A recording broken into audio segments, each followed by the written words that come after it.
Les doy la más cordial bienvenida a este canal de Filosofía, Teología y la Visión Franciscana del Hombre y de la Vida. Los invito a que veamos el tema anticoncepción en la enseñanza del magisterio de la Iglesia. Nuestra sociedad se caracteriza por vivir en un ambiente pansexualista. Esto quiere decir todo se ve a partir del sexo y la mujer se ve como un objeto de placer. Asimismo, bajo una perspectiva relativista. Esto significa que como existe o se ha promovido la libertad de expresión, pues cada quien tiene derecho a expresar lo que le parezca, aun cuando no esté preparado o aun cuando esté en contra, en este caso, de la enseñanza adecuada o de la mejor enseñanza que ayude a humanizar y sobre todo que rescate y defienda los derechos humanos desde la perspectiva de el magisterio y de la enseñanza de la Iglesia. Pero el ser humano hay que recordar que no es puro cuerpo ni animal, es un espíritu encarnado, como lo define Juan Pablo II, San Juan Pablo II, en Cruzando el umbral de la esperanza, ese libro que él escribió. Desde ahí podemos notar que el ser humano es un ser biopsicosocial espiritual, cuerpo, psique, emociones, social, porque es un ser para el otro, es un ser que vive en comunidad, viene de una familia, y espiritual porque es un ser trascendente, es decir, tiende hacia Dios. Por lo mismo, cuando vayamos a abordar estos temas, es recomendable que se tenga un conocimiento de moral sexual matrimonial.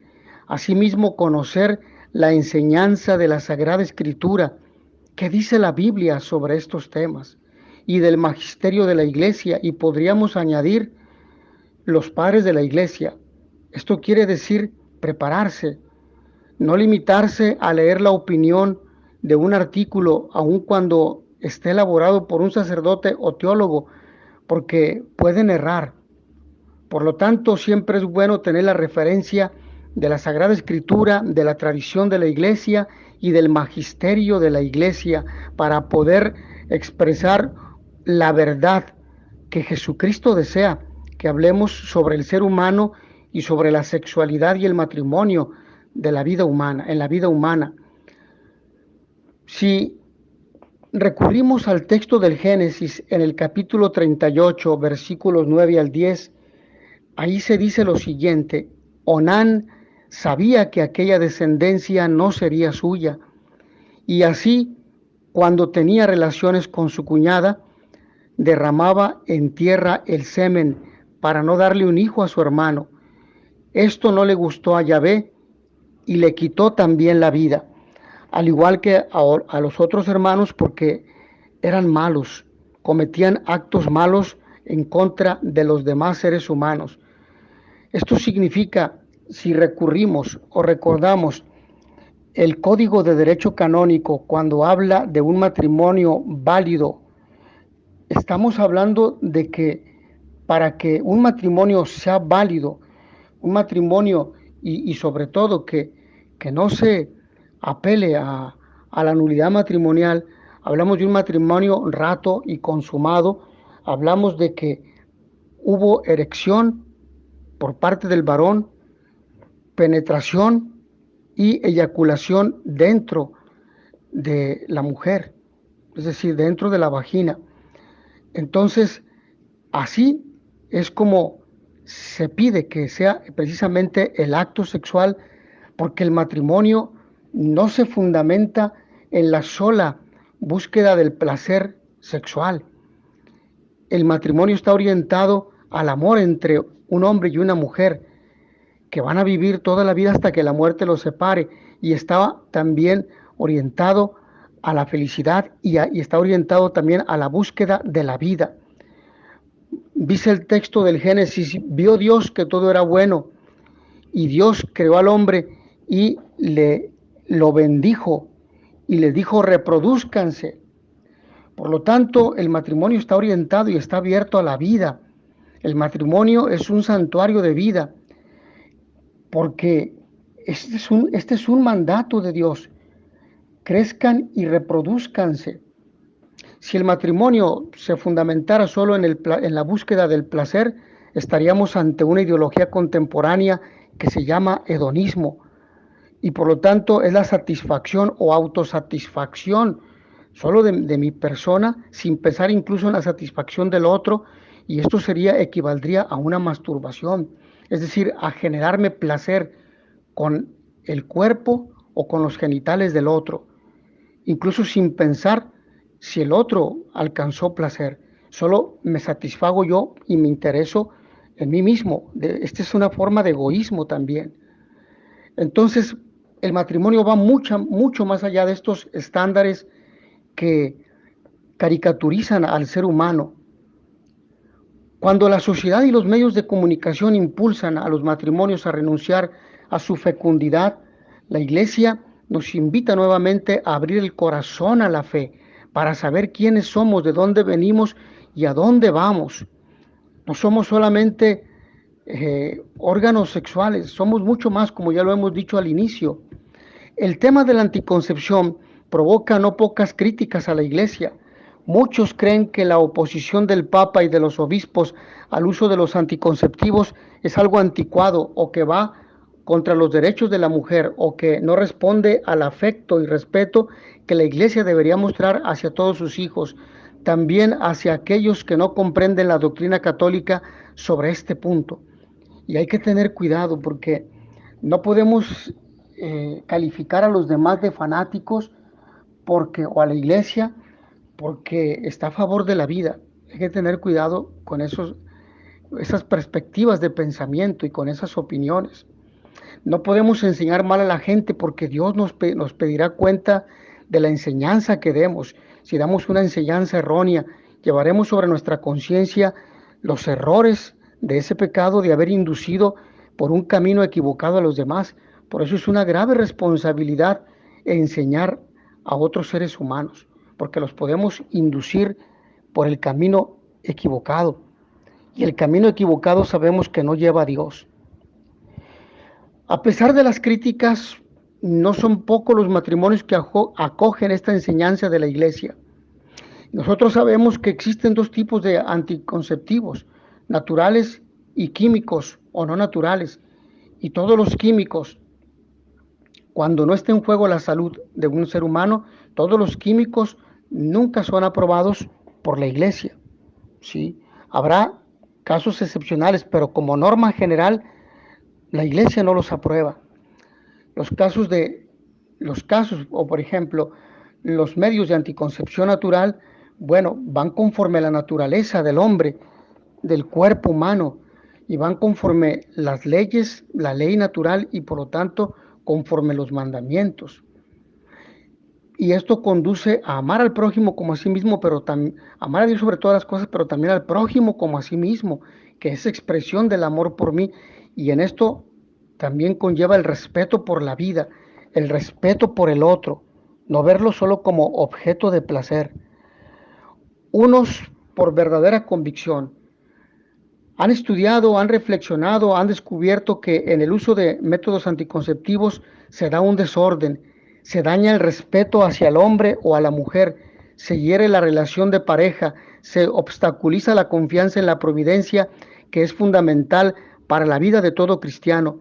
Son matrimonios que viven con serenidad su apertura a la llegada de nuevos hijos que respetan el designio de Dios sobre la vida humana integral, cuerpo y alma, biología y espiritualidad, fecundidad sexual y pleno amor, sin manipular ni falsear aquellos actos de amor que unen a los esposos y que permiten el origen de cada nueva vida.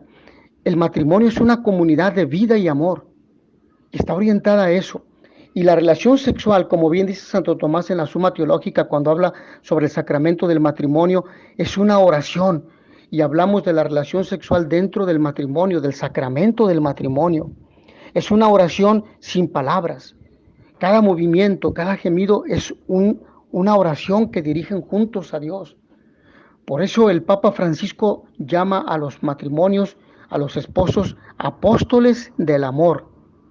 Y ningún método que impida la unión entre el esperma y el óvulo es bueno, es moralmente bueno, porque está reduciendo a una realidad de cuerpo y de placer el acto sexual. Y sabemos que el acto sexual es una expresión de amor antes que de placer. No lo excluye, lo integra, porque forma parte del cuerpo. Porque si aquello no fuera placentero, el hombre no lo realizaría, de hecho lo rechazaría. Pero como aquello le produce placer, sin embargo, hay algo fundamental que es el amor. El amor, porque en la relación sexual el hombre y la mujer se hacen uno. Así lo expresa San Pablo en la primera carta a los Corintios. Por eso no se puede tener relaciones íntimas con cualquier persona. Es con aquella mujer que Dios te ha dado y que tú has aceptado, y con aquel hombre que a ti, mujer, Dios te ha dado y que tú en tu libertad has aceptado, que tú elegiste por amor, en libertad, en libre arbitrio, que nadie te obligó. Y tú con él o con ella decides vivir toda tu vida y acrecentar aquel amor. Y evidentemente aquella relación sexual es expresión de un amor como el que Cristo tiene por su iglesia. Es decir, es un amor que da vida, un amor que está abierto a la bondad de Dios, que Dios es un Dios de vida y es un Dios de amor y es un Dios de misericordia. Entonces esto es importante no perder de vista, porque no podemos decir que por el hecho de que no sea abortivo es bueno, ¿no? Nada que lo impida, ni preservativos, llamados condones también, ni otras formas que impidan la unión del esperma con el óvulo son moralmente buenas. Esto es algo importante que está en la enseñanza del magisterio y que vamos a profundizar dentro de un momento a partir de algunos documentos emitidos por los papas. Ahora bien, estos matrimonios que viven a partir de esta bendición son matrimonios que viven con serenidad su apertura a la llegada de nuevos hijos que respetan el designio de Dios sobre la vida humana integral, cuerpo y alma, biología y espiritualidad, fecundidad sexual y amor pleno, como lo hemos dicho, sin manipular ni falsear aquellos actos de amor que unen a los esposos y que permiten el origen de cada nueva vida. Otros respetan la doctrina católica, pero sin llegar a comprenderla del todo. Hay católicos que respetan algunas cosas del magisterio de la iglesia, pero otras no. Y entonces se está negando parte de la enseñanza. También estos católicos tienen su mérito, pues reconocen en la iglesia la presencia de Cristo y la acción del Espíritu Santo. Saben que es parte de su vida cristiana el seguir los mandamientos de Dios y las indicaciones del Papa y de los obispos que están unidos al Papa. Reconocen que lo que dice la doctrina católica es lo mejor para ellos, aunque pueden sentir que no llegan a comprenderlo del todo, aunque tengan a veces miedo a la llegada de un hijo en un momento no oportuno, aunque sufran críticas o incomprensiones de otros, pero quizá con un poco de esfuerzo puedan llegar a comprender por qué la Iglesia enseña en este tema una doctrina que se opone tanto a la mentalidad de este mundo. Úsese y tírese, utilice a la mujer, utilice al hombre, déjese llevar por lo que siente, experimenta el placer hasta puntos desbordantes, etc. Es la mentalidad del mundo. En este sentido, es conveniente volver a leer los principales documentos donde se nos habla del matrimonio y donde se toca el tema de la anticoncepción. Tenemos esa estupenda encíclica del Papa Pablo VI, La Humane Vitae, La Humane Vitae. En ella descubrimos comprensión y respeto hacia el plan de Dios sobre el matrimonio, sin que se dejen de lado problemas reales de algunas parejas que ven conveniente espaciar o retrasar el nacimiento de los hijos con aquellos métodos naturales que respetan la moral católica. Estamos de acuerdo en que cada matrimonio decide cuántos hijos tiene. Estamos en total acuerdo. Pero dependerá del método que utilice, si natural o no natural, es decir, químico. Tenemos también una exhortación apostólica de Juan Pablo II sobre la familia, que se titula Familiares Consorcio, en la que se habla de los males y errores que se producen con el uso de los anticonceptivos. Algunas partes de la encíclica Evangelium Vitae, el Evangelio de la vida, también de Juan Pablo II, expresan una clara denuncia de la mentalidad antivida que se esconde entre quienes promueven y fomentan la anticoncepción. Quien enseña que es lícito, válido, impedir la unión entre el esperma y el óvulo, está en un error grave. Está en un error grave porque está en contra de la enseñanza de Dios y del magisterio de la Iglesia. Ya dijimos, Génesis capítulo 1, crezcan y reproduzcanse. Crezcan y reproduzcanse, y el matrimonio no está orientado solamente para la relación sexual genital. La relación sexual genital es una expresión de amor, y hay muchas otras expresiones de amor en el matrimonio. Porque ¿qué sucedería cuando un matrimonio por cuestión de salud ya no puede tener relaciones íntimas? Entonces, ¿aquel matrimonio está terminado? No, de ninguna manera. Tendrá que buscar formas de expresión de amor, como el respeto, como el cariño, como la cercanía, como la ayuda en el momento de la enfermedad, el servir al enfermo, el ocuparse de él, el proveerle de medicamentos y de atención. Son otras formas de cariño. Estos y otros documentos eclesiales pueden ayudarnos a descubrir la belleza del matrimonio cuando se vive según el querer de Dios. De modo especial permiten descubrir cómo algunas técnicas, píldoras anticonceptivas, uso de preservativos, esterilización, etc., son contrarias al bien del matrimonio y a la propia fidelidad de nuestra fe cristiana, porque tales técnicas van contra la apertura a la vida que debe caracterizar el acto sexual entre los esposos, pero ayudarán mucho más a descubrir que un mandato negativo, no debemos usar anticonceptivos, se convierte en una invitación a descubrir lo positivo, la riqueza de la vida matrimonial que se basa en el respeto de todas las riquezas y potencialidades del esposo y de la esposa. Cuando los esposos asumen esta riqueza y viven su donación mutua abiertos a la vida, entonces pueden descubrir maneras maravillosas para madurar en el amor. También cuando Dios permite, es siempre un don de Dios el que se inicie una nueva vida, el que se produzca una nueva concepción. Tal vez no estaba esperada, incluso tal vez puede ser vista como poco oportuna.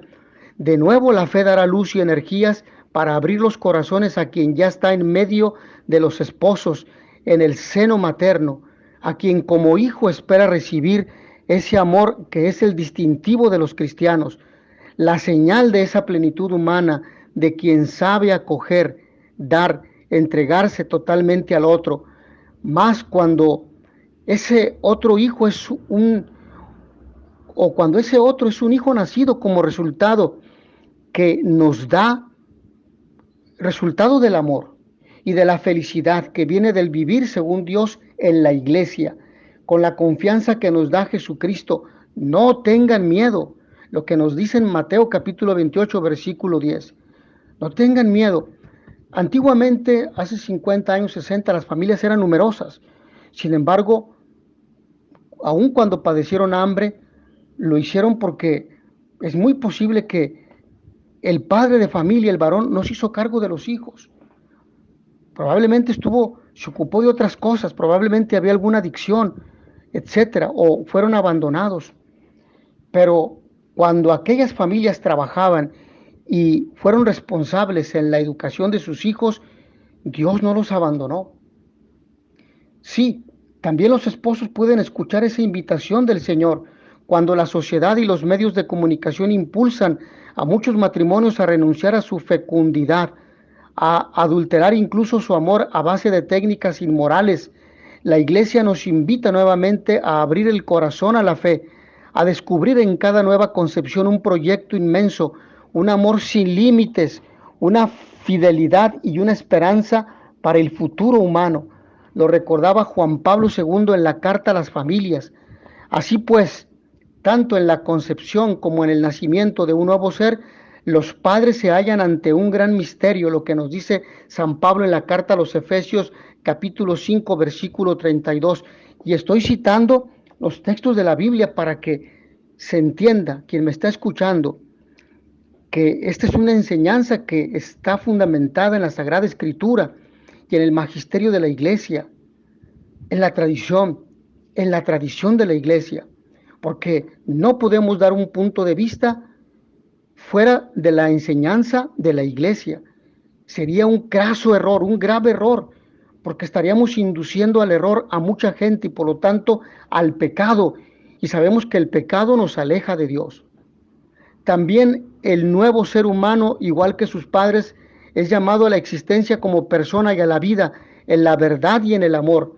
Esta llamada se refiere no solo a lo temporal, sino también a lo eterno. El origen del hombre no se debe solo a las leyes de la biología, atención, sino directamente a la voluntad creadora de Dios. Es que es la voluntad de Dios, voluntad que llega hasta la genealogía de los hijos e hijas de las familias humanas. Dios ha amado al hombre desde el principio y lo sigue amando en cada concepción y nacimiento humano. Dios ama al hombre como un ser semejante a él, como persona. Este hombre, todo hombre es creado por Dios por sí mismo. Es lo que nos dice el Papa Juan Pablo II en la Carta a las Familias en el número 9. Y doy los textos para que verifiquen esta información que les estoy dando. Les he dado dos cartas encíclicas emitidas por los papas, tanto Pablo VI como Juan Pablo II, 3 cartas. Verifiquen, por favor, hermanos que me están escuchando, para que puedan conocer la enseñanza conforme la Sagrada Escritura y el magisterio de la Iglesia. Y no se dejen engañar por falsas informaciones, erróneas informaciones. Colaboradores de Dios en su amor a los hombres. Esos son los padres que se abren a la vida, que viven su paternidad responsable en el respeto lleno de confianza a la Iglesia de Dios. Colaboradores de Dios y padres buenos, capaces de encender lámparas de alegría en un mundo que necesita testigos del amor y la esperanza. El Papa Pablo VI hizo un acto de fidelidad al Evangelio y a sus predecesores al publicar la encíclica Humane Vitae. A pesar de las presiones y las posiciones a favor de las píldoras anticonceptivas, este valeroso acto, que como se dice ahora era políticamente incorrecto, no fue bien recibido por el mundo, y algunos episcopados y muchos católicos que simplemente ignoraron e ignoran enseñanzas de San Pablo VI. No podemos enseñar errores, no podemos enseñar enseñanzas, valga la redundancia de la palabra, contrarias a la Sagrada Escritura y al magisterio de la Iglesia, porque Dios nos pedirá cuentas. Dios nos pedirá cuentas. Atención, la Humane Vitae no solo rechazó la contraconcepción artificial, sino que hizo de ese documento una verdadera defensa de la familia y el amor humano, advirtiendo las consecuencias que habría de dar vuelo a la liberación sexual que implicaban los anticonceptivos. Es un anticonceptivo aquello que impide la unión entre el esperma y el óvulo, y que además promueve el placer solamente, esto es el hedonismo, y que por lo tanto denigra la dignidad humana y denigra la sexualidad humana y denigra también la relación conyugal, que no solo afectaban la relación de los esposos y uno de los fines del matrimonio, que es la procreación. Si no quieres tener hijos, no tengas relación íntima. Hay que buscar otras formas de expresión de amor y hay que educarse en continencia, porque la continencia no solamente es para los que no están casados, también es para los casados, porque ya hemos dicho, nosotros somos personas, no animales, y no nos dejamos llevar por el apetito sexual, no nos dejamos llevar por ello. Atención, y habrá momentos en los que se podrá tener relación íntima y habrá otros momentos en los que no. Por lo tanto, continencia existe entre los solteros y los casados. Y castidad entre solteros y casados, entendiendo que la castidad se fundamenta en el amor, tanto en solteros como casados, pero evidentemente tiene sus diferencias. La castidad es la abstención total en un soltero, en un consagrado, en un sacerdote, mientras que en el casado es la fidelidad matrimonial, uno con uno hasta que la muerte los separe, como dice el Código de Derecho Canónico en el canon 1051 al 1056, que se establece estos principios, uno con uno hasta que la muerte los separe. Por lo tanto, hablamos de un principio de exclusividad. No entran terceros ni terceras, es uno con una. La píldora se convirtió en un impulso al desenfreno sexual, al suponer su uso que no había consecuencias con los embarazos.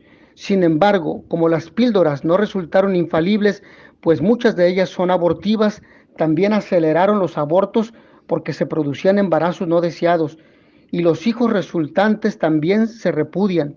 Nuevamente ha surgido un debate intraeclesial con motivo de que la Pontificia Academia para la Vida anunció un nuevo estudio sobre este documento y publicó un libro donde nuevamente se exponen argumentos a favor de la píldora.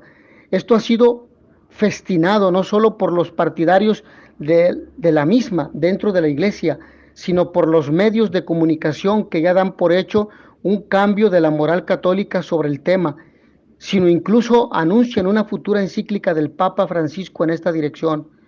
Y aunque en la Pontificia Academia para la Vida no hay criterios unificados, hoy por hoy mantiene la doctrina y una vocera de la misma afirmó que la enseñanza de la encíclica Humane Vitae sobre los anticonceptivos es magisterio ordinario y universal y por lo tanto no puede cambiar.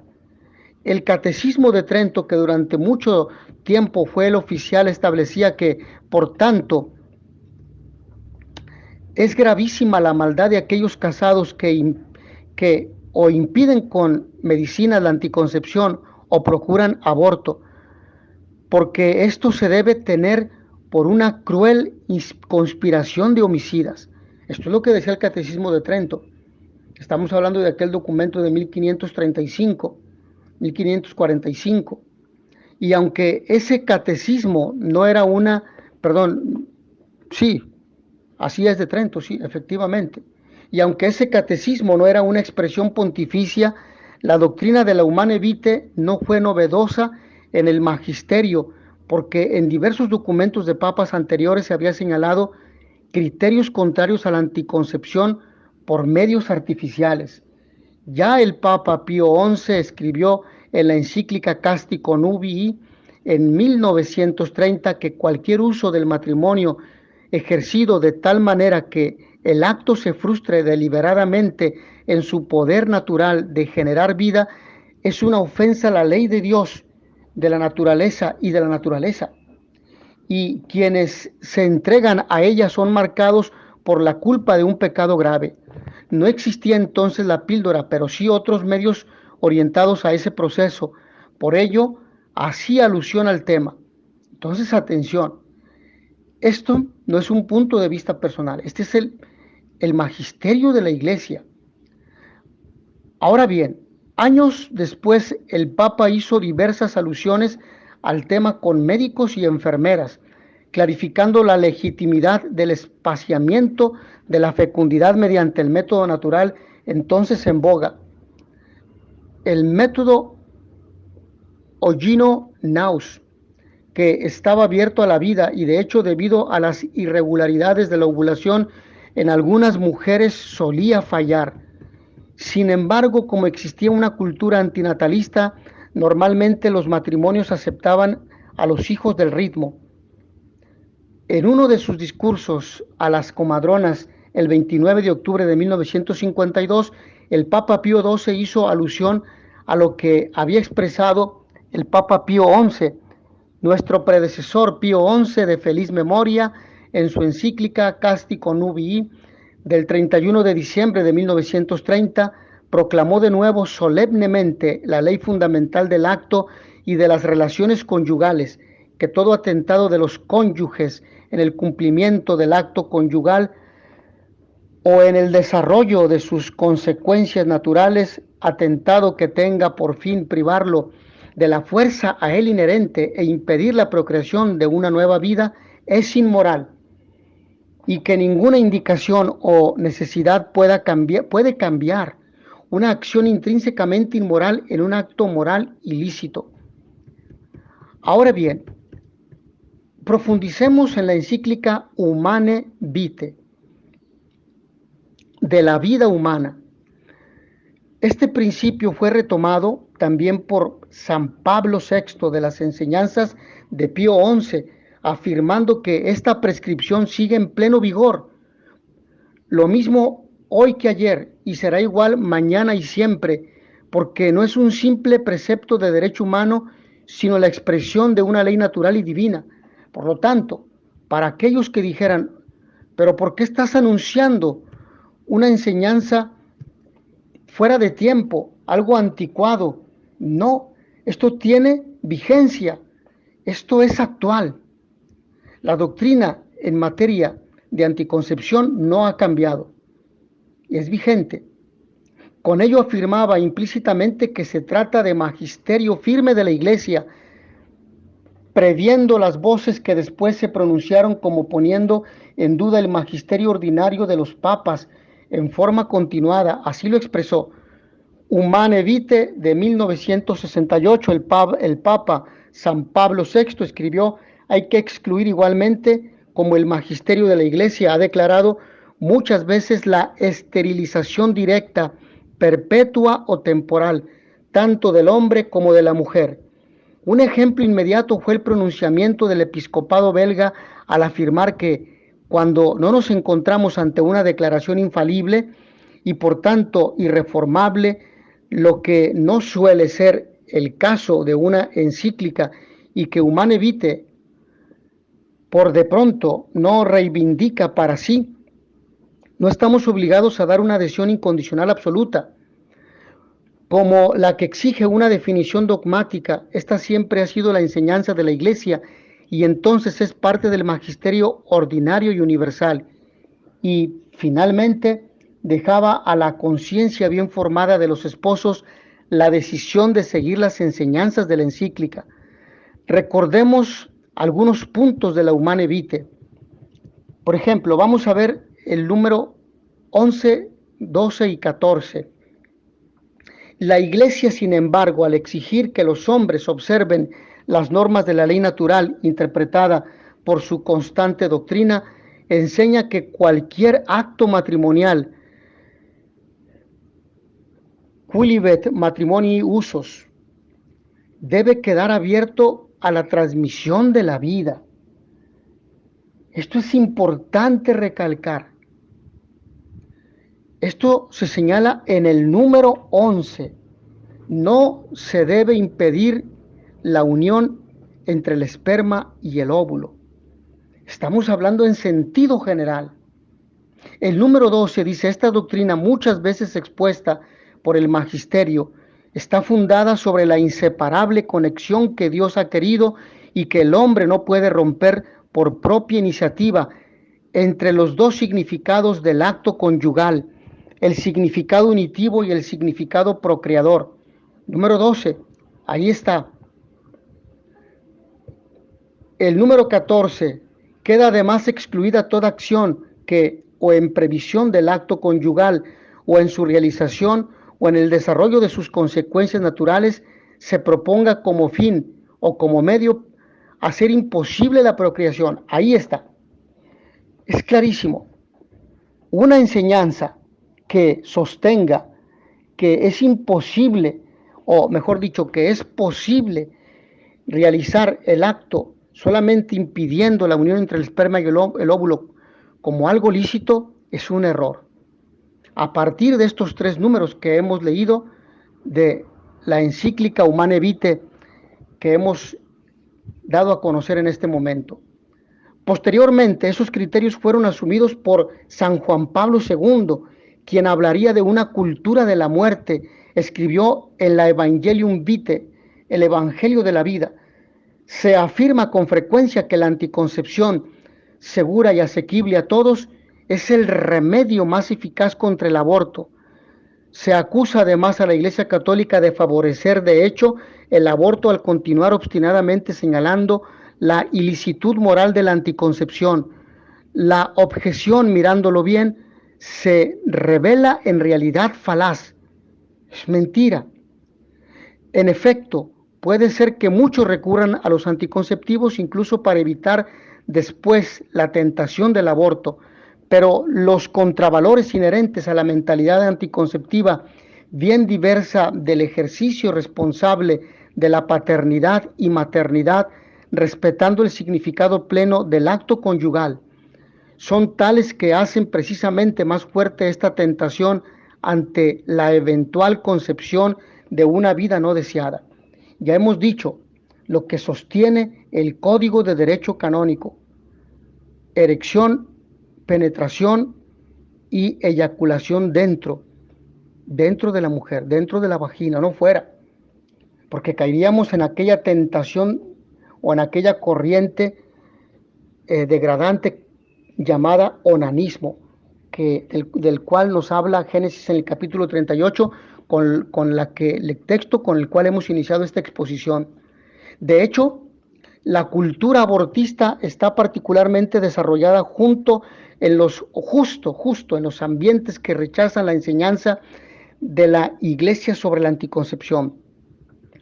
Es cierto que anticoncepción y aborto desde el punto de vista moral son males específicamente distintos. La primera contradice la verdad plena del acto sexual como expresión propia del amor conyugal. El segundo destruye la vida de un ser humano. La anticoncepción se opone a la virtud de la castidad matrimonial. El aborto se opone a la virtud de la justicia y viola directamente el precepto divino: no matarás. Y agregó: a pesar de su diversa naturaleza y peso moral, muy a menudo están íntimamente relacionados como frutos de una misma planta. Es cierto que no faltan casos en los que se llega a la anticoncepción y al mismo aborto bajo la presión de múltiples dificultades existenciales, que sin embargo nunca pueden eximir del esfuerzo por observar plenamente la ley de Dios. Pero en muchísimos otros casos, estas prácticas tienen sus raíces en una mentalidad hedonista e irresponsable respecto a la sexualidad y presuponen un concepto egoísta de libertad que ve en la procreación un obstáculo al desarrollo de la propia personalidad. Así, la vida que podría brotar del encuentro sexual se convierte en enemigo a evitar absolutamente, y el aborto es la única respuesta posible frente a una anticoncepción frustrada. Por lo tanto, todas las formas de evitar la vida humana son anticonceptivas, tanto aquella que impide la unión entre el esperma y el óvulo, como la píldora del día siguiente, como la esterilización, como el aborto, que es la más grave, etc. Pero todas están precisamente en este concepto de anticoncepción. Lamentablemente, la estrecha conexión que como mentalidad existe entre la práctica de la anticoncepción y la del aborto se manifiesta cada vez más, y lo demuestra de modo alarmante también la preparación de productos químicos, dispositivos intrauterinos y vacunas que, distribuidos con la misma facilidad que los anticonceptivos, actúan en realidad como abortivos en las primerísimas fases de desarrollo de la vida del nuevo ser humano. Más allá de las intenciones, que pueden ser diversas y presentar tal vez aspectos convincentes, incluso en nombre de la solidaridad, estamos en realidad ante una objetiva conjura contra la vida. Todas las formas que impiden un nuevo nacimiento son conjuras contra la vida, que ve implicadas incluso a instituciones internacionales dedicadas a alentar y programar auténticas campañas de difusión de la anticoncepción, la esterilización y el aborto. Planned Parenthood, por ejemplo, otras más. Finalmente, no se puede negar que los medios de comunicación social son con frecuencia cómplices de esta conjura, creando en la opinión pública una cultura que presenta el recurso a la anticoncepción, la esterilización, el aborto y la misma forma de pensar contraria a la vida, y sobre todo la eutanasia, como un signo de progreso y conquista de libertad. mientras muestran como enemigas de la libertad y del progreso las posiciones incondicionales a favor de la vida. Por lo tanto, atención, porque podemos ser católicos, pero podemos estar en contra de la vida, y estar en contra de la vida es estar en contra de Jesucristo, porque el Señor, Él lo dijo: yo soy el camino, la verdad y la vida. Estamos en contra de Jesucristo y de su enseñanza. Por tanto, es moralmente inaceptable que para regular la natalidad se favorezca o se imponga el uso de medios como la anticoncepción, la esterilización y el aborto. El Papa Francisco lo dijo en Manila el 26 de enero del 2015.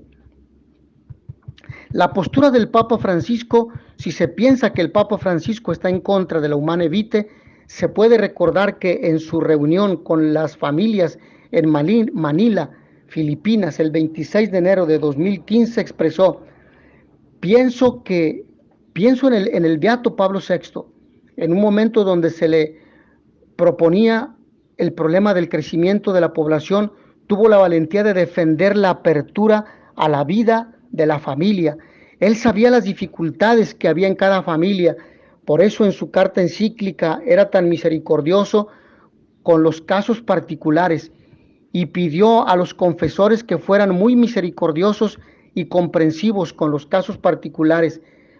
Pero él miró más allá, miró a los pueblos de la tierra y vio esta amenaza de destrucción de la familia por la privación de los hijos. Pablo VI era valiente, era un buen pastor y alertó a sus ovejas de los lobos que venían. Que desde el cielo nos bendiga esta tarde. Eso es lo que el Papa decía en aquella reunión. Finalmente, en su conferencia de prensa, en el avión a su regreso del viaje a Canadá, el Papa Francisco dijo: pero sepan que el dogma, la moral, está siempre en un camino de desarrollo, pero desarrollo en el mismo sentido, para utilizar algo que está claro. Creo que lo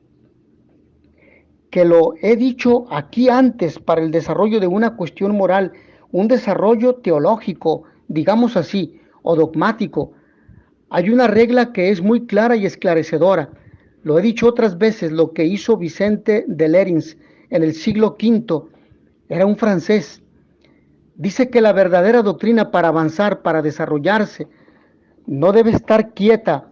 Se desarrolla ud annis consolidetur, dilatetur tempore, sublimetur etate. Es decir, se consolida con el tiempo, se expande y se consolida y se hace más firme, pero siempre progresando. Por eso el deber de los teólogos es la investigación, la reflexión teológica. No se puede hacer teología con un no por delante. Luego será el magisterio el que diga: no, ha sido más allá, vuelve. Es decir, sin tener como base la Sagrada Escritura. Pero el desarrollo teológico debe ser abierto. Los teólogos están para eso, y el magisterio debe ayudar a comprender los límites. Sobre el problema de los anticonceptivos, sé que ha salido una publicación sobre este y otros temas matrimoniales. Son las actas de un congreso, y en un congreso hay ponencias. Luego discuten entre ellos y hacen propuestas. Hay que ser claros. Los que han hecho este congreso han cumplido con su deber, porque han tratado de avanzar en la doctrina, pero en sentido eclesial, no fuera. Como he dicho, con aquella regla de San Vicente de Lérins, entonces el magisterio dirá si va bien o no. Es una enseñanza incorrecta. Estas son las palabras del Papa Francisco. Queda claro que, independientemente de las discusiones teológicas, los nuevos aportes van hacia adelante en el mismo sentido, y es el Papa quien define si esas opciones son correctas o no lo son. Mis hermanos, hasta aquí esta aclaración a aquel comentario que escuché, y esta aclaración conforme a la Sagrada Escritura y al magisterio de la Iglesia, a la enseñanza del magisterio de la Iglesia. A todos ustedes les deseo paz y bien. El Señor los bendiga y les dé la paz. Nos vemos en la siguiente sesión. In notitia veritatis proficere, pax et bonum.